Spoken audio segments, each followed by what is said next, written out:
welcome to another episode of the Rotator Cuff Expert. Today we're talking about getting back to work after a rotator cuff repair.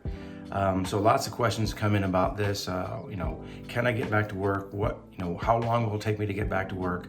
Those kind of questions, and they're important questions obviously for a lot of reasons, because we do need to try to get back to work and hope to be able to do that. There's an interesting study that just came out beginning of this year, in January of 2021, from the American Journal of Sports Medicine. American Journal of Sports Medicine from Dr. Hounschild and his group. And they looked at a bunch of studies. So what's called a meta-analysis. So there's a whole bunch of studies about shoulder rotator cuff repairs and the likelihood of getting back to work. And so each of those studies were compared and then compiled into one big study. That's what a meta-analysis is. We look at that information to try to get a better idea.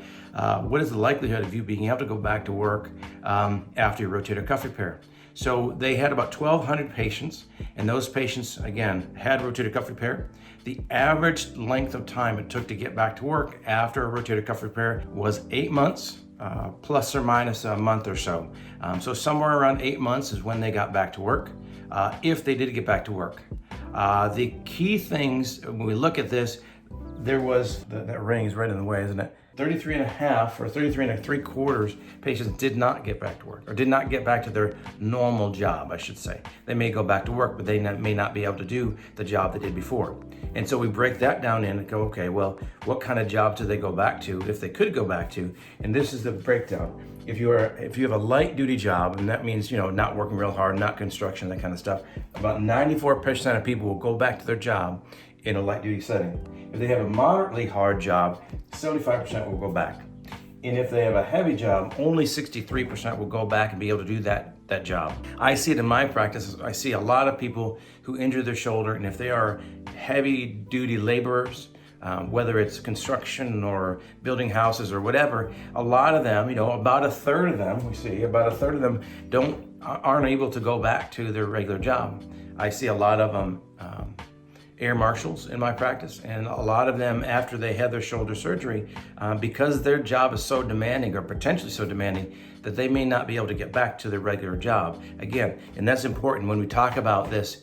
I talk about this with patients in the very beginning, before we do the surgery. I talk about this as they recover from surgery, to say, hey, what is your plan if you can't get back to work in your normal job, or the job that you've done now? That's the problem, is if we get a little bit older and we're kind of already nearing our life expectancy and being able to do this big heavy duty job, and then we have a rotator cuff tear and then a rotator cuff repair, then we have a third of them fall out where they're not able to go back to the regular job. So again, part of my job is to talk with them and say, hey, what's the plan if you can't do this? Because there is a chance you can't do this.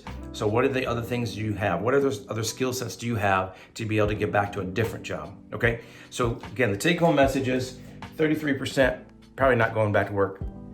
And of that, most of that's going to be the heavy duty laborers. 63% can go back. So that means about 27% can't go back to the regular job. So they need to have a plan.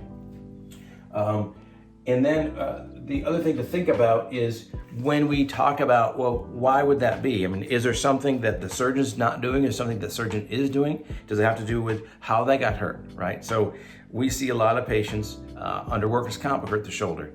In this study, in this meta-analysis, there was not really any correlation between how you got hurt, what insurance you're on, and the likelihood of getting back to work. It all had to do, again, more with what kind of work do you do.